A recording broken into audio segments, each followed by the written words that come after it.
and I'm going to say good morning, good afternoon, good evening to everyone out there, no matter which part of the world you're at. Now, we have here with me Greg Holdaway. I'm just going to pause this. We have we're going to be talking about understanding our body in regards to maximizing the way we do things. And I was talking about Greg this morning in regards to how I found the Alexander technique. So some of you or most of you may know I came from Malaysia originally in a small hometown, a small little town. And when I moved into Sydney, when I started studying in the conservatorium, I could see it's a majority that most of us, musicians or students had this brace, as I mentioned to Greg just now. And that was a problem that I thought should have a solution in order to either eradicate or just minimize that problem. At that particular time, we used to have the Alexander technique at the conservatorium. So that was all I knew. Alexander technique was supposed to be good for musicians in its sense. And at that time, first year at the con, they decided to scrap the program, which I was not happy about because that was something that I wanted to do. So I Googled around and then I came across Greg and then, did a couple of his sessions and programs and then had him on board in helping my kids run a music camp and things like that. And it's been really helpful. Greg's been really helpful. So we're going to be talking about how we can understand our body and maximize all this. So welcome, Greg. And thank you for being here today. Thank you, Lorraine. Good morning. Now, just to let you all know, I have Tilly here. It's because it's supposed to be our day and she's ripping her toys in front of me. So I thought I'd hold her. So she'll be around. So yeah, my little dog will probably come in and out of it as well. Dog. Yeah. So tell us something about the Alexander technique. What is the Alexander technique for those of us that don't know? Well, I think I probably want to begin the conversation about musicians and music teachers. I think, as we mentioned earlier, the statistics are quite scary for professional musicians, the amount of injury and discomfort and struggle that they have in their professional lives. But even for people who are amateur, they also have challenges and difficulties. It's a challenging thing. Playing musical instruments, singing and performing all present significant challenges to people. And I think that really core business, that the center of functioning well to play a musical instrument is the way that you coordinate yourself with the instrument, the way that you look after yourself in relation to the thing that you wish to achieve, dealing with the questions of anxiety and performance and so on. All of those relate to how we organize ourselves in space, how we're sensing or feeling the way that we're moving, and of course the skill that develops over time as you develop as a musician. And for teachers, the kind of language that you use and the information that you have to help your students to avoid, the statistic is about 80% of professional musicians have a serious problem of one kind or another related to their music practice, and we'd like to get that statistic down if possible. Absolutely, yes. So tell us about the Alexander technique, because I know, through my years of going across the different methods and things like that, there's always a crisscross between methods, and there's some differences and similarities between methods and stuff like that. Yeah, so we would start the process of figuring out how to organize your whole self to sit or to stand, to produce the air that you need to produce, or the coordination of your fingers, as a process of whole self coordination or organization. And that's really a key aspect of the Alexander technique, aspect of the work. So whatever you do, somehow all of you is involved in that. We have a tendency, especially in technical skills, to be very focused on the specifics of what's going on for a particular sound or a particular movement of the fingers, or the breath, or whatever it happens to be. And in being so specifically attentive to the details, there's a tendency to develop tension and pressure or loss of coordination of the whole of the system. Of course, the problem with that is that in order for your arms to function well, you have to be balancing well with your whole body. In order to be able to breathe well, you have to have the freedom of the musculature so that everything can move the way it needs to breathe. So if those things are in the background and are interfering or in some way creating a problem, and you're not really paying attention to that, it's like you struggle, but you don't know why you're struggling. So Alexander technique, the primary process, the beginning of the process, or place to start, is addressing the coordination or understanding about how everything balances as a whole system. So unity of mind and body, Alexander talked about.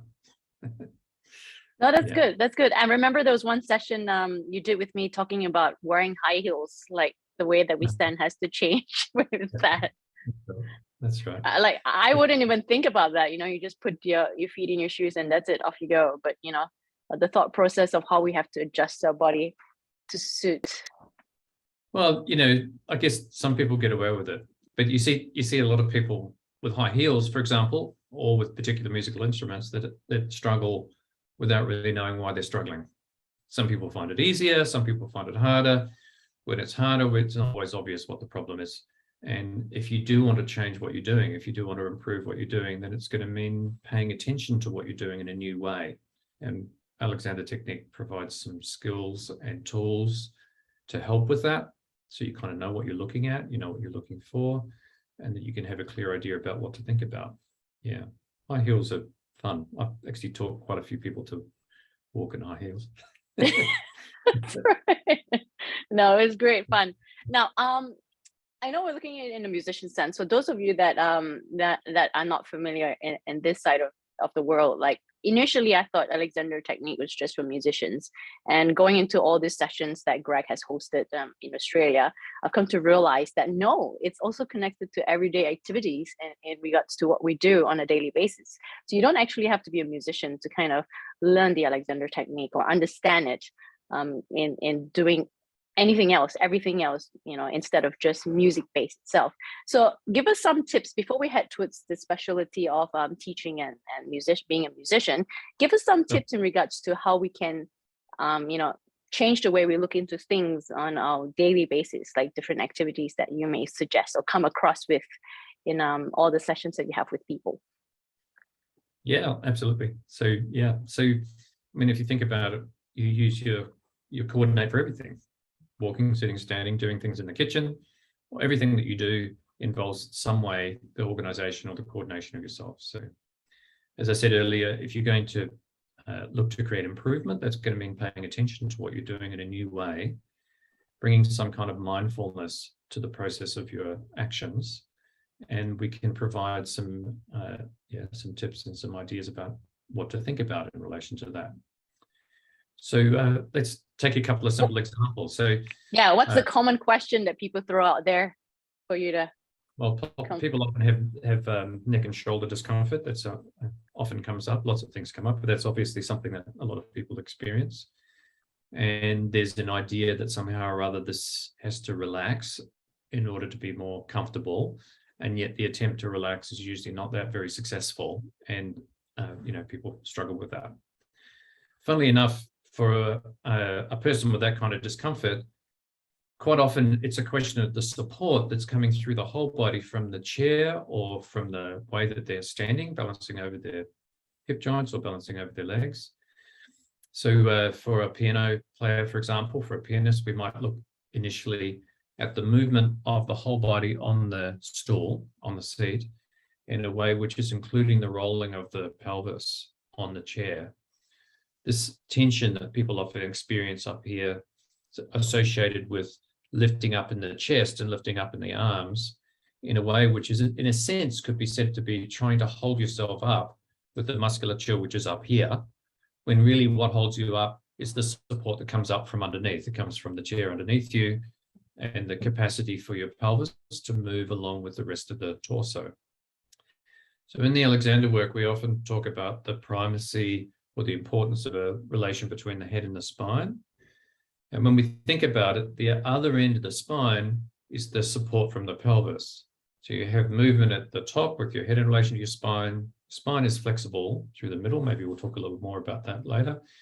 And your pelvis is movable underneath. And people often get a little stuck or tense around their hip joints and around the way that they're sitting on the chair, which means that when they move their arms, the lower body is no longer effectively moving and supporting as well as it could. And you end up with this kind of tension and discomfort up here. So movement at the pelvis and support from the chair are one of those places where we might begin, depending on what the question is, for example. So I remember you mentioning about myself, like back in the day, I don't know when it was. You said something along the line where I was quite tense on the top part, which means I was holding myself up more than I should. Yeah, that's right. Yeah, that's right. Which is why I had that pain, which you just described, actually. That's right. It's quite common. You know, the part of the difficulty of the way we approach these questions is that we tend to think locally, which is what I said before, rather than seeing that this is a reflection of the balance of the whole system, how the whole person is moving. So if there's tension up here and you attempt to relax, if you relax your shoulder girdle, just part of your arms, then everything will tend to get heavy. And one of the things that you do see in musicians quite often, and music teachers, particularly instruments like the piano, you know, different things for different instruments, but that there's a tendency for the arms to get quite heavy, which then makes it hard to play because then you've got to hold these heavy arms up. And that heaviness is that's right. So it's a reflection of insufficient supporting muscle tone. So in the background of the body, there's always continuous muscle activity which supports you in relation to gravity, stops you from falling down. And if that tone is too low, then everything gets kind of dragged down by gravity and you get kind of heavy. And you'll see that, you know, in some of your kids, and you see them, they're sitting and their postural, the problem they have with collapsing all the time because there is insufficient support coming up through their body. So in terms of that specific question of the shoulder girdle and the arms, if you ask somebody to relax and they're successful in relaxing, it can easily swing the pendulum way too far to the other side, to a direction where the person's getting discomfort because their arms aren't easy to move because they've become too heavy. So there's a balance, if you like, between the tone, the background muscle tone that supports movement and action, and the actions themselves, which are more about the muscle tone or the activity for doing the thing you want to do. So if you've got too much tension, you can't move.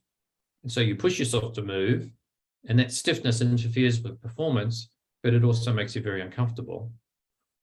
If you've got insufficient tone, it's harder to move because you're kind of dragging yourself around, and there's a kind of a challenge with that, and that generates discomfort and also affects performance. So you can't perform at your peak. So you really want a dynamic, organized balance of the whole system, which is just the right place to be, so that everything's movable and everything's supported, so that your physiology can respond to your desired action, the playing the music, in a really easy and straightforward way. So that's what we aim for.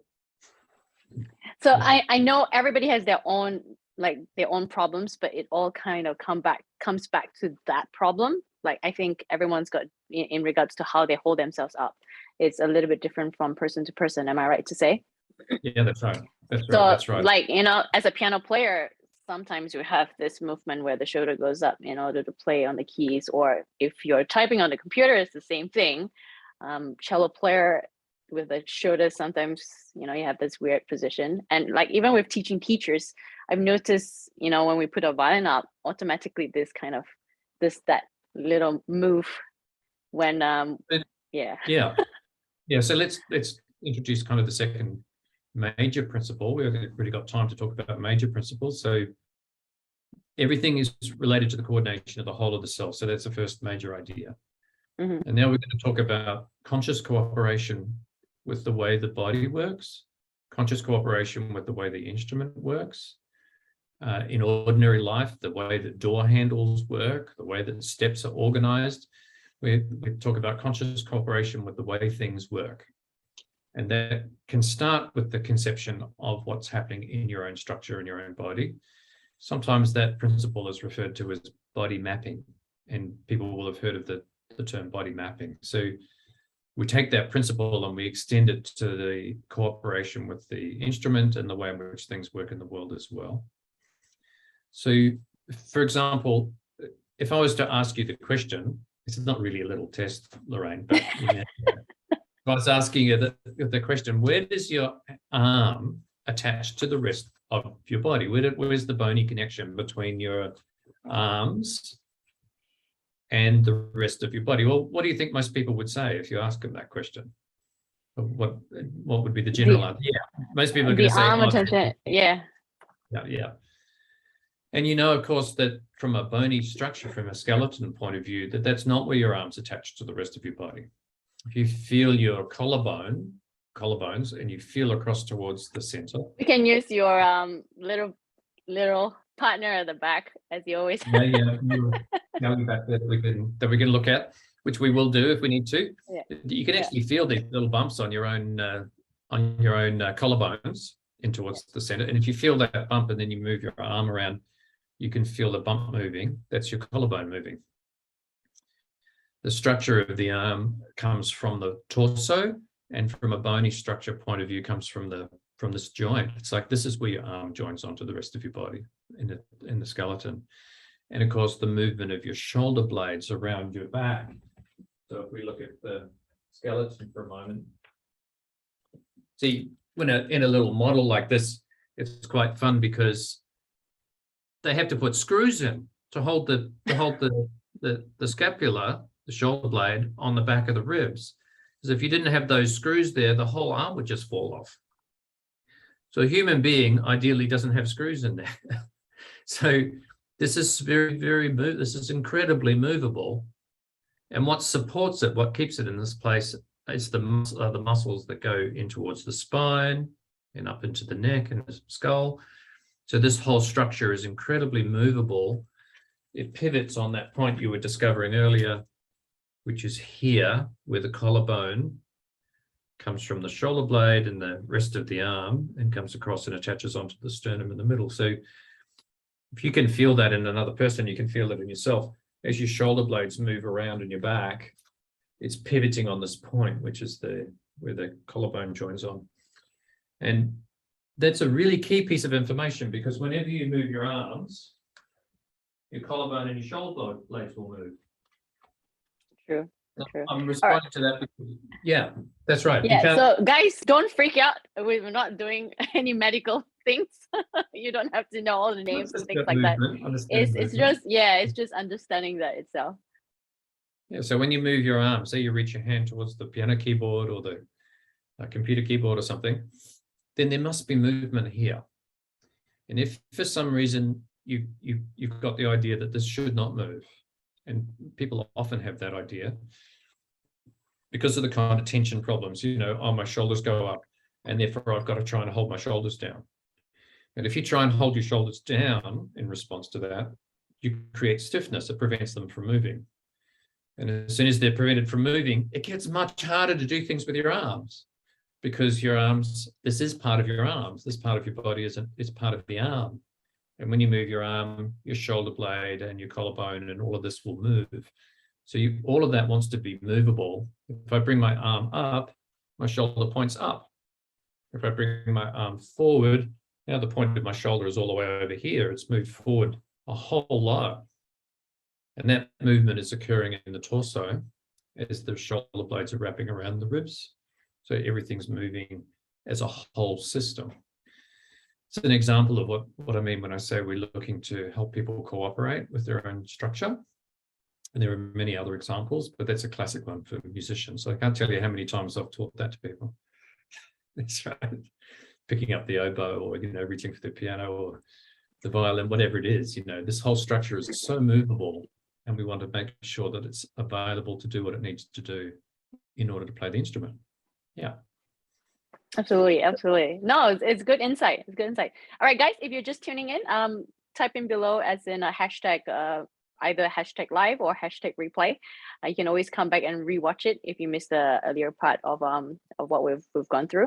Now, Greg, let's look into the side of communication, or communicating with people in regards to this one, like let's say a friend or students, because I think the last time I had you come in with a group of my students for the day, you were kind of surprised that was the age group that I had for you on that day. And it's just working with kids. And I think you kind of improvised a lot in regards to activities from memory. Yeah. So talk us through in regards to the language and how you approached kids. So it's going to be fun and it's going to be practical. I mean, a lot of games and things. That's right. That's right. So having a good understanding of how things function, how things work as an adult doesn't translate well to teaching, to try and teach children directly. You can't explain things to kids like you would, or like you might to an adult. So you want to develop your games and teaching exercises on the foundation of understanding how to generate for them the appropriate kind of support and movement for their activity. And there's lots of things that you can do to really have a lot of fun doing that. So, you know, and kids have a relatively, you know, you teach them something and they're quick. They're really quick, much quicker than adults usually.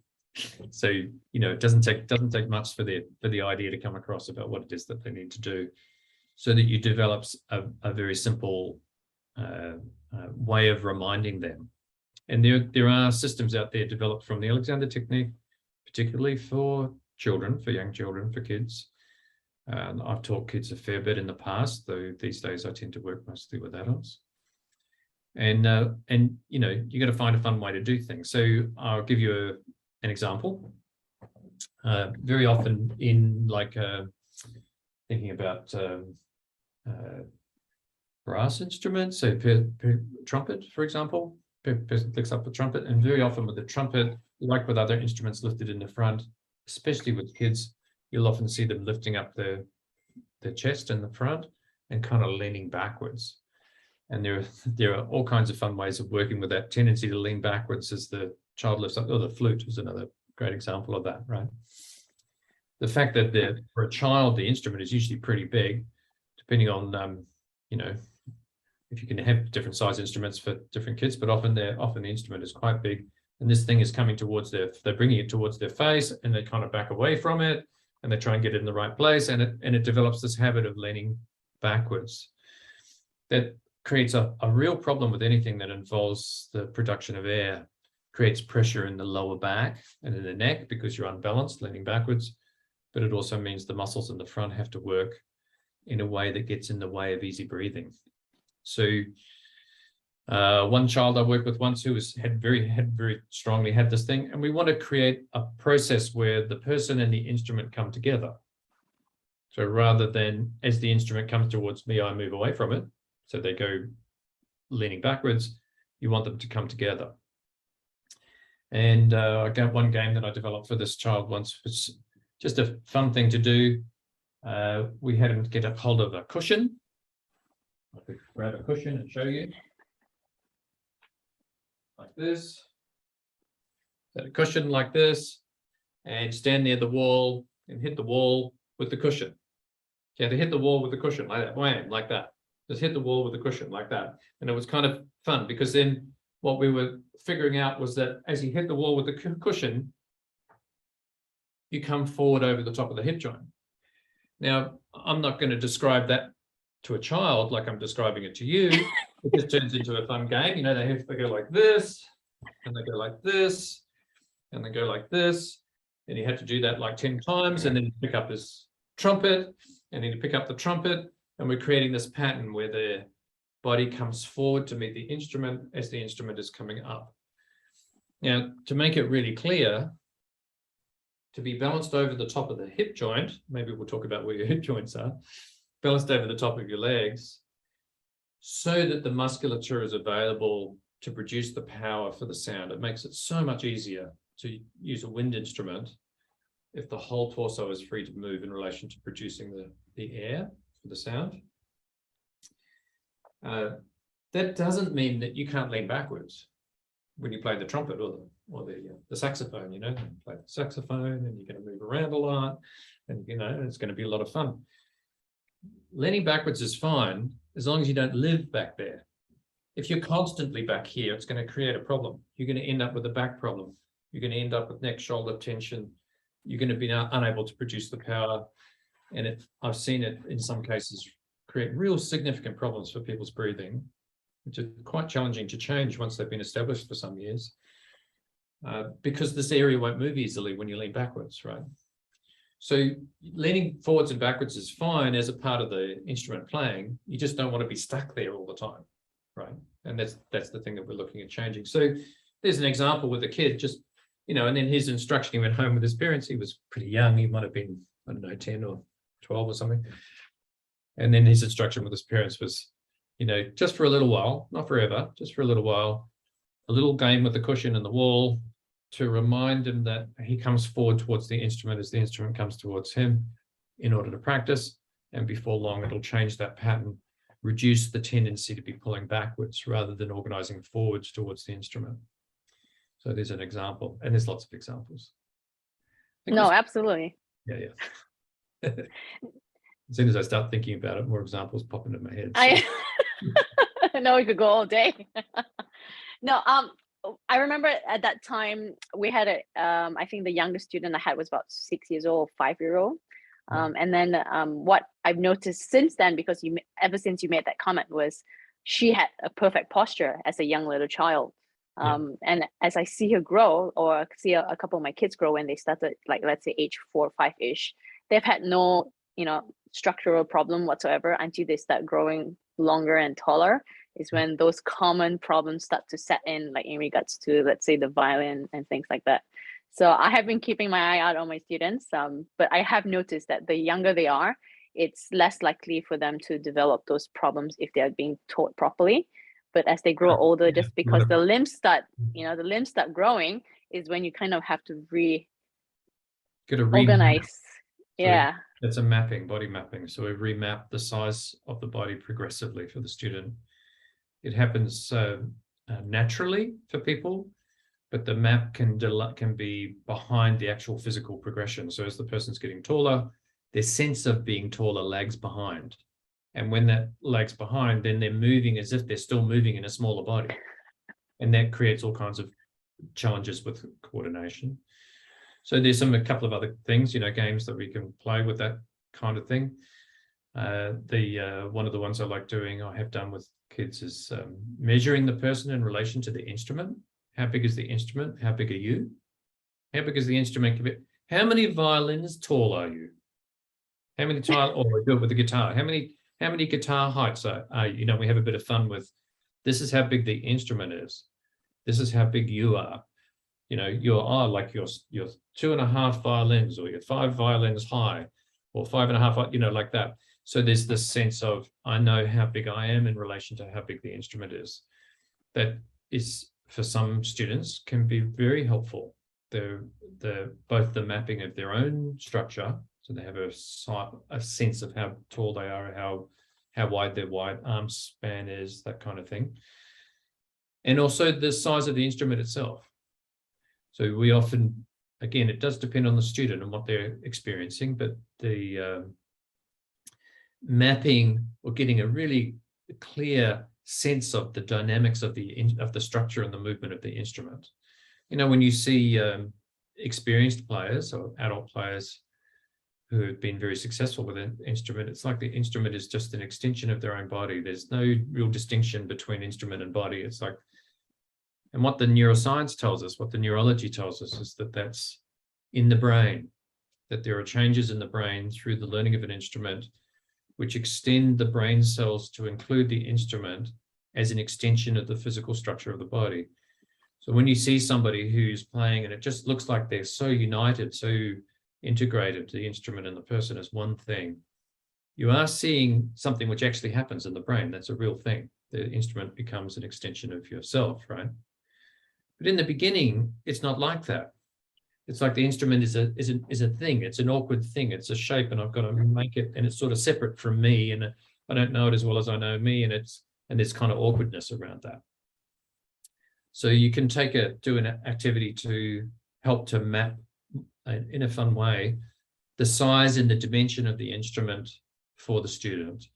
So that means handling it safely, I have to say, all you music teachers out there, and handling it safely as an object, lifting it up and down as if it was a thing, turning it upside down, holding it sideways, feeling where the balance points are, how long is it, how thick is it, really just having a bit of a play with the structure and the size and the weight and the balance and the movement of this thing, rather than just straight away going into playing position. because people go just straight into playing position and it becomes habituated to a particular way to interact with that instrument without necessarily having the coordination of the whole system working together, instrument and person together. So we have a bit of a play with mapping the instrument and then see what happens when they pick it up into a playing position. And you follow that exercise for somebody who's kind of a bit awkward with their instrument, you'll see improvement. You'll see improvement in the way in which they're handling the instrument in relation to their own body when you have a little game like that with them. Yeah, so I mean, we're lucky in a sense, and the string instruments are one of the only few instruments where it's designed according to size. So it's all sizes, which is helpful for kids. I know growing up, mom would buy like 2 sizes up because you grow into it, which now I know. Yeah, now I know it's a no-no. But that was the mentality back then that I grew up with, is in regards to I'll just buy once and then the child will grow into it. And I know there's still some parents now that think like that. So the string instrument it's good where it's sized according to the child. But in regards to the piano, I mean, that has in itself has the sizing as well. It's just that would cost a lot of money for teachers to invest in. But that's besides the point. Get keyboards of different sizes, yeah. But I know, yeah. But we're talking about like the brass instrument, the woodwind instrument, and all these instruments where you can't really adjust, or they don't have those standard sizing for smaller children. So you have kids like struggling with the trumpet. You see their arms stretching out. Yeah. Same thing with the clarinet, the way the pinky doesn't reach the keys and they're stretching it, and all those extra tension that they build just because they're trying to reach the keys. Yeah, you're really being respectful of the child and the age and the size that they are, to teach in a way which is suitable for their size. Even though you might be using the full size instrument, you're not going to try and make them stretch to a full size width. I mean, and again, you see it on the piano with hand size and stretching for the octaves. It can cause really difficult problems, which may or may not manifest as injury early, but 10 years down the track, that pattern, if it becomes established to somebody who's playing a lot, can lead to the kind of RSI injuries that end people's careers. So it really is a big deal to get it clear and get it right from the start. Yeah. So like for myself, it's the fact that they don't have to, like, let's say a child, they don't have to reach the octave if they can't at that particular time. It's just working around that to suit them, because for myself, I don't want them to build that tension within themselves. So let's talk just a moment about that, because it makes me think of something else. Go ahead. There's a lot of interesting things to think about, and this relates not just to the movement of the hand, but also to the posture, the way that the person sits and stands. So we'll talk a little bit about that. If you look at the way your hand is, if you let your hand kind of relax, it curves. And that curve is a reflection of the tone and the muscles that move the fingers forward, because there are other muscles in the back of the arm which bring the fingers outward, that extend the fingers outward, and they're not as strong, they're not as large. The ones that curve in and grasp are stronger and larger than the ones that extend the fingers out. And that kind of makes sense, because when you grasp things, you need more power, and opening the hand is just so you can open your hand to get it around something or whatever. If you try and overextend the hand, you try and make it wider than it is, then you can see that as soon as I do that now the fingers are curving backwards. Can you see that? Yeah. Mm-hmm. Coming from Malaysia, you go back. I don't know. Maybe it's not. Yeah, but anyway. So when you tighten your hand and if you try and over widen the hand, the fingers start pointing backwards.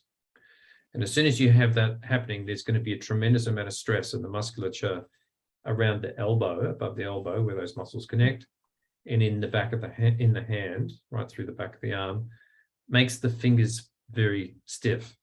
So very hard then to coordinate the actions of the fingers on the keys, because the pads of the fingers are no longer oriented towards the action. They're orienting away from the action. And then you have to push against that in order to push the key down. And that's because you're trying to make your hand too big. The hand doesn't get that, you can't make the hand wider than it actually is. The widest place is the place where the fingertips are still actually organizing forward rather than that beginning of that where they start to organize back. As soon as you're organizing back, the hand compresses in backwards. And that's making it shorter, not wider. So the over straightening of the hand pulls the fingers back. You often see this in the piano, the question about the dropping of the wrist. And the person's playing and they're dropping the wrist. And that can be associated with this pulling of the fingers back. When the person tenses their fingers to pull their fingers back, it pulls the hand back in relation to the wrist and prevents the easy, free curve of the wrist that you want to see for the fingers coming towards the keyboard. So, you know, that's simply a tension and extension tension problem. The person's pulling back too much in the fingers, and you think about the fingertips or the hand going out over and towards the keys in relation to the direction of the movement of the keys, with the capacity to do that even when it's at its full width, so whatever the action is that you're doing. You know, if you have relatively small hands and you want to play Rachmaninoff, well, then you're probably going to adjust the Rachmaninoff, and you go and talk to the professionals. That's what they do, right? They're not sitting up to try to make the hand bigger than it can actually handle, because you end up with the injury. So that. I said that relates to general posture, right? The way that people stand and sit. So if I come over here a little bit, you can see me on the screen. If I try and make myself too tall, I try to make myself stand up straight, inverted commas straight, well, then the same thing happens with the muscles of the back. As I go up, rather than the body organizing into more length, what happens is it starts to arch backwards. And that arch backwards is completely analogous with what happens in the hand, tensing the musculature in your neck and your back, and that tension makes you arch backwards. And now you've got a lot of pressure in your back, can't breathe as well. Everything's organizing away from the work that you're doing. The instrument is in front, the audience is in front, the piano is in front. If you want to sing, use your voice or use your air, you need to be over the hip joint so that everything can move easily to breathe. And all of that is interfered with if the person is trying to stand too straight, right? So they're really very key things. It's two ways, isn't it? It's the extra slouchy and the yeah, well, that's right. That's right, because if there's insufficient support, you collapse. But actually, it's you know, Lorraine, it's very commonly, I've done this work for many, many years, and very commonly we see people reacting to the slouch by being determined not to slouch. You know, most of your kids, if you give them an instruction to sit up straight, or because you ask them to, whatever, they'll want to do it, and they'll do the thing that you ask them to do, and they'll do it way too much. So you see this, again, the tension problem up here and in the neck and the breathing and so on, not because the person is actually slouching, though we can talk about that as well, you do see that as well, but because they're so determined not to slouch that it makes everything stiff and tense in their neck and their back, right? Pulling back trying to be too upright. And yet, again, I've often seen people with these kinds of discomforts. They tell me they've got terrible posture. You know, I've got terrible posture. That's why I come to see you. My teachers told me to come and see you because I've got terrible posture. And they're like sitting like this. And you kind of look at it and you go, well, conventionally, they're pretty straight. I mean, what's going on? They're very tense, right? And you discover that they just don't want you to see that what they actually feel like doing is this. This is what feels comfortable and this is what feels normal, and, you know, but they're too embarrassed. They don't want you to see that. So what you see is this, which has got all tension and pressure in it, right? Too much collapse, too much tension, both things cause real problems. Okay. So then you might ask the question, well, but you know, what do we do about this? Well, the first thing to say is that it's not the shoulders. If you ask a person to hold their shoulders back, again, that's going to create a bunch of tension and pressure and interfere with the movement of their arms. This is a whole torso movement. It does involve the arms, but it's coming from the spine, right? It's coming from the center of coming through the center of the person. Here's my dog wanting to talk to me. Go on. I told you to turn up at some point. So when you are seeing this collapsing kind of process, well, then we use it, find a way to engage the interest and engagement in the person in the activity in a way that stimulates the postural support. So that's a very general statement, but you notice that this is like over-engaged, anxious, right? And this is sometimes kind of like, well, whatever, you know, it's kind of not necessarily as engaged. There's an emotional tone associated with these different ways of moving. So from here, we might go, okay, you're going to rock forward on your bottom, and then you're going to look up towards your music. So you've got music on the music stand, right? So you've got this very relaxed kid, and he looks forward, rolls forward, and everything's kind of relaxed. And as you look up towards your music, you're just going to roll back on your bottom. Such a simple activity. That's a teenage level instruction. You know, for younger kids, you might do something, approach it somewhat differently, but that instruction does two things. It ensures that everything stays movable, that they're moving on their bottom on the chair, that the spine remains flexible, they're not tensing themselves. And then looking up towards the music brings the movement of the head in relation to the spine. And what Alexander has demonstrated and demonstrates is that the significance, the importance of this relation between the head and the spine. If this is stiff, you'll have all kinds of problems. If it's collapsing here, you'll have all kinds of problems. So you think, well, when you look up towards the music, your head comes up. Just notice what happens to your body. It's a funny thing. It just naturally wants to come up in relation Follows. into poise and into more balance, without the need for that extra stress of trying to hold yourself up. So to be a little more technical about that, you might say, rather than holding myself up by tightening the muscles of my lower back, getting all stiff in my lower back and my pelvis, I'm bringing myself up by letting my head move easily at the top. When you do that, it organizes the postural muscular system to beautifully balance the person in the absence of neck or back or shoulder tension. So very simple instruction. It can take a little practice. I mean, you know, I'm explaining something which you might want to, learn about by doing a little training or do some classes or something to figure out how to do that practically.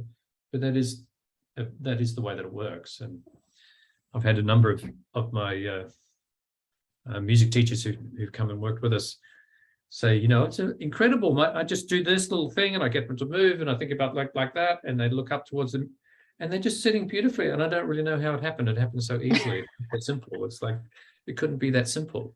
But actually, when you know what you're doing, it is that simple. So Yeah, that's right. No, so like for me, I have to remind my students because, you know, for myself, I have to remind myself because we're so busy with everything that naturally our body just tenses up because, you know, we're just so focused on one thing.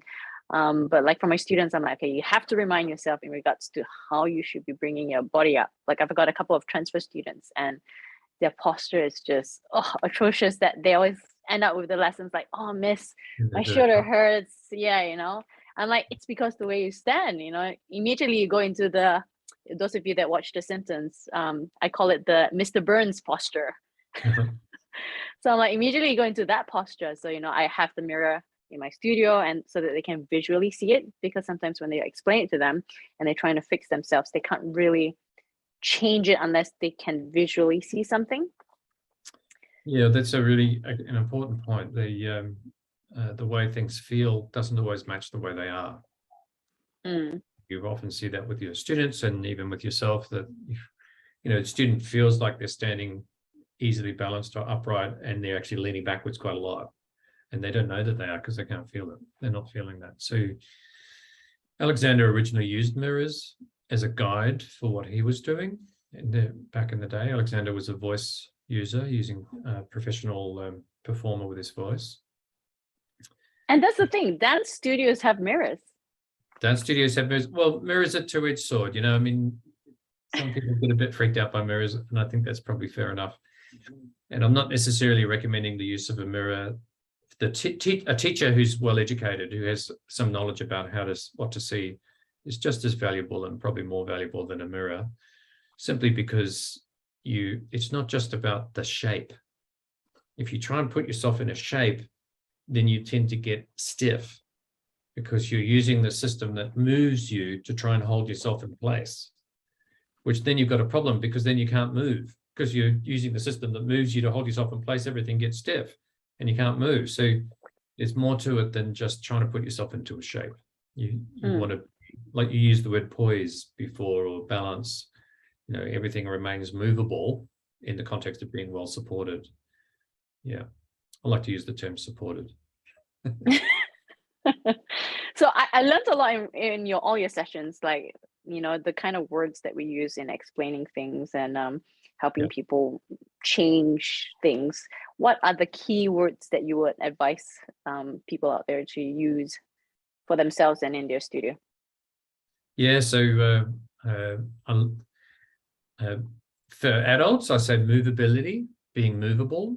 So we do a warm-up process for musicians and music teachers, which awakens the movability of the whole system, not just the hands and the fingers or whatever those parts are you're using, but movability is a really key principle and a word to use.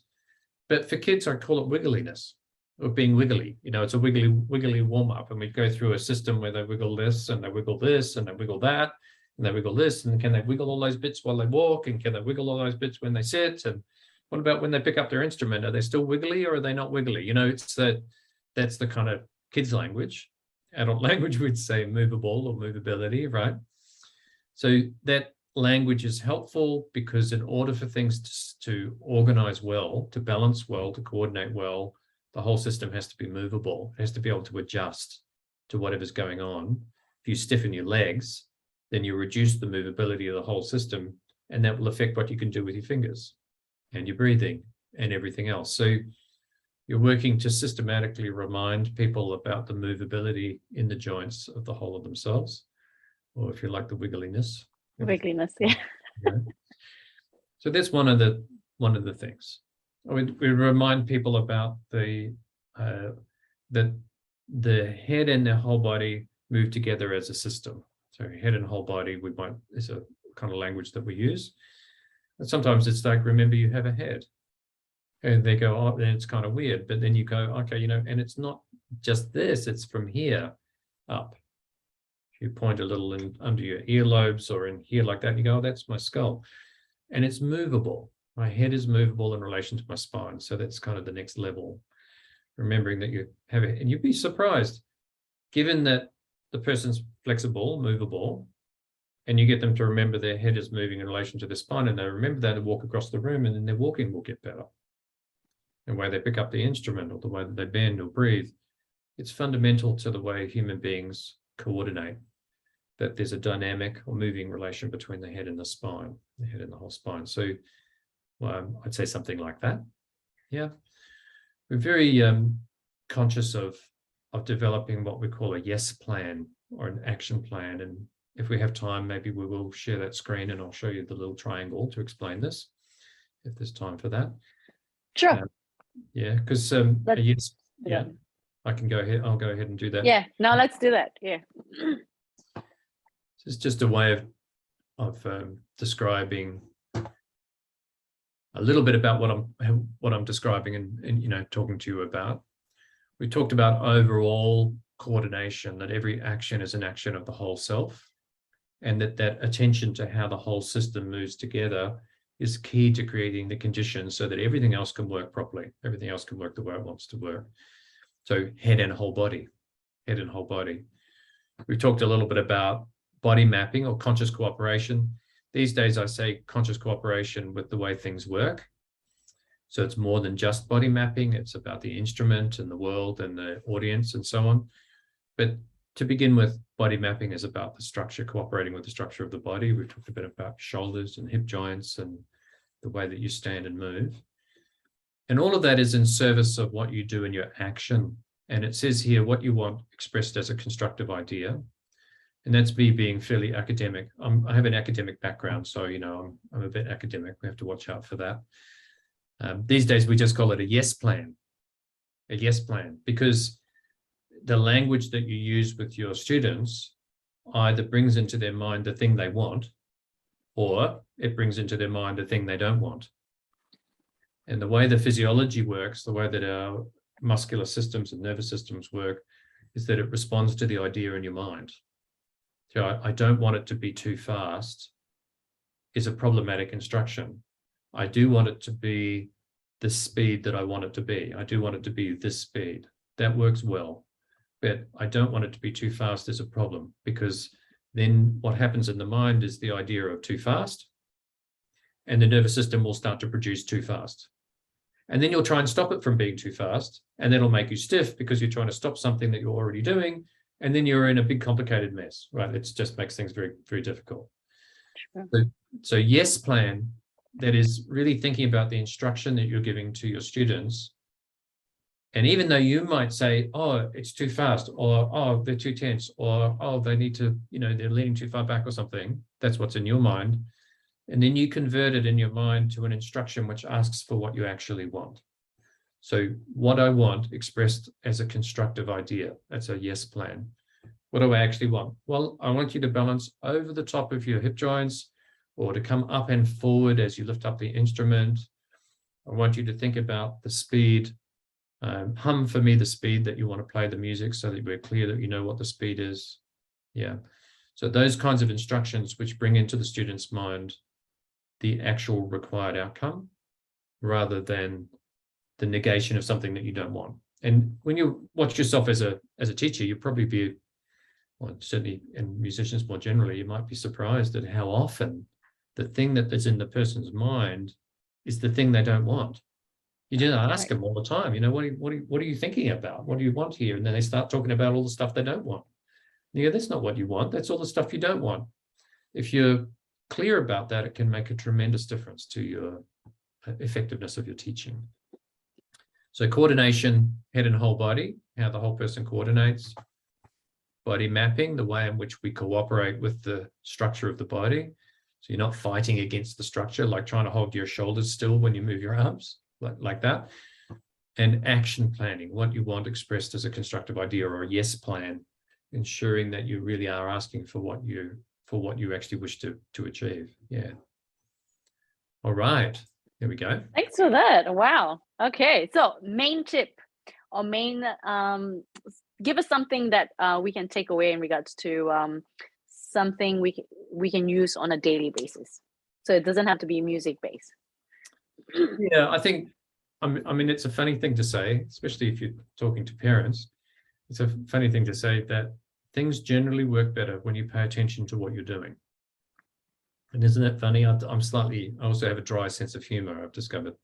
I think that's just slightly funny, Things work better. It's so obvious that things work better when you pay attention to what you're doing.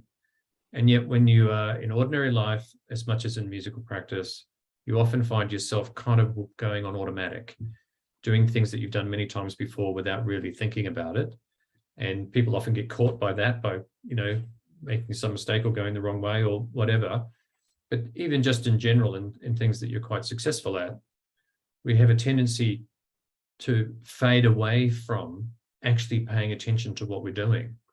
Your mind is kind of on something else, or you're off in la la land somewhere, whatever, rather than actually really being clear about what it is that you're doing as you're doing it. So as a very, very broad, constructive thing to think about, things work better when you pay attention to what you're doing.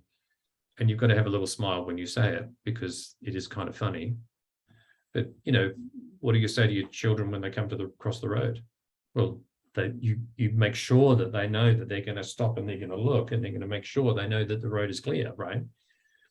Or they know they got their adult with them so that they know that they're safe, rather than just rushing ahead into what's next without really giving consideration to what's really happening in this moment. For improvement and general improvement in action in life, what these days we like to call mindfulness. Yeah. And there's been lots of good scientific evidence for the benefit of mindfulness in general life, psychologically, physically, emotionally. Being more mindful is really helpful to living a healthy, fulfilled, and enjoyable life. And yet, funnily enough, it takes practice. It doesn't happen. Absolutely. That's right. Absolutely. What am I doing? What am I paying attention to? What am I doing? I'm going to actually pay attention to myself as I do something. It really makes things function much better. Yeah. Yep. All right. Thank you, Greg. Now, I may have forgotten to introduce Greg properly. He is the director of the Body-Minded Alexander Technique here in Sydney. Yep. Is it just Sydney or is it Australia itself? Yeah, it's Australia-wide, and I teach internationally. I'll be teaching in Singapore next week, and I'm going over to Germany to the Congress soon, and I teach in Japan every year. So it's something which, we have a reach which extends beyond Australia. But the centre is in Sydney. Yeah. Okay, so if anyone's interested in reaching out to Greg directly, I would include the information down below at the end of our session, and I'll include the link to his website so you guys can reach out to him. He is doing a couple of online sessions. Is that correct? Yeah, we've got a very, very easy access introduction coming up soon. It's in starting in October, I think, end of September, early October this year, called Safe and Healthy Music Teaching. And it's designed to give people a little bit of a taste and some practical experience with some of the things we've been talking about for the purpose of helping with teaching. So very affordable and very, not too demanding on a busy teacher's life. I think there's four 1.5-hour sessions online as a taste and a way of getting started if you're interested. So look up Body Minded Safe and Healthy Music Teaching and you'll find us. Yeah, I'll get the link from you and then add it below. But otherwise, if you're interested in having a one-to-one, I think you can kind of Google your local Alexander technique teachers if you have one in your area or close to you. It's always good to kind of be in person, to be honest. But online is also helpful. Online is also very helpful. Successful. We learned a lot over COVID, I tell you. I've been teaching online, so I think all of us has. So it's been quite helpful. I think COVID's kind of pushed us beyond in regards to teaching on a different level. So it's quite helpful in that sense. All right, thank you, Greg, for sharing with us and helping us. And I know a lot of us would have learned a lot in regards to this new world of Alexander technique for those of you that have never heard of it. Give Greg a shout. If you've got any questions, please do send it to the chat below or through the comments below, or you can always contact Greg or myself directly, and then we can always help you. So until next time, thanks, Greg. Next month will be our next session. I will advertise that in regards to what will be coming up next, guys. So thank you. Have a fantabulous week, guys, and weekend. So good morning, good afternoon, good evening, and I'll see you next time. Thanks, Greg. Bye. yeah, thanks so much. Bye-bye.